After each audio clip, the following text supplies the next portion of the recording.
কেন মালিকের মেয়েকে ভালোবাসা যায় না? আমার কি ভালোবাসার কোনো অধিকার নেই? না না, তা অবশ্য আছে, তাই বলে খুঁজে খুঁজে আপনি আমাকেই, আর আমি তো আপনার চরম শত্রু।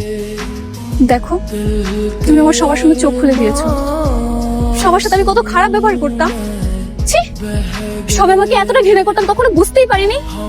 কিন্তু তুমি তুমি আমাকে সেটা বুঝিয়ে দিয়েছো। বোঝার জন্য অনেক অনেক থ্যাঙ্কস। কিন্তু আপনি যে আমাকে বিয়ে করতে চান, আপনার বাবা চৌধুরী সাহেব কি রাজি হবেন? উনি যদি জানে, আমাকে কিন্তু ঘাড় ধাক্কা দিয়ে অফিস থেকে বের করে দিবে। দেখো, আমি তোমাকে হারাতে চাই না। বাবা যদি মেনে না নেয়, প্রয়োজনে আমরা কাজ অফিসে যাই, তারপর বিয়ে করব। তারপর বাবার কাছে গেলে বাবা কখনো আমাকে ফিরিয়ে দিবে না।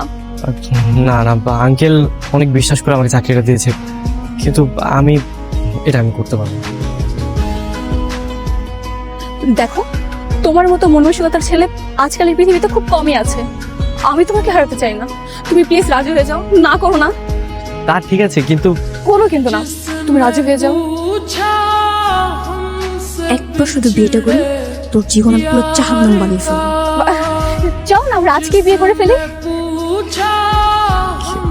আজকে বিয়ে করবে? না করো না প্লিজ।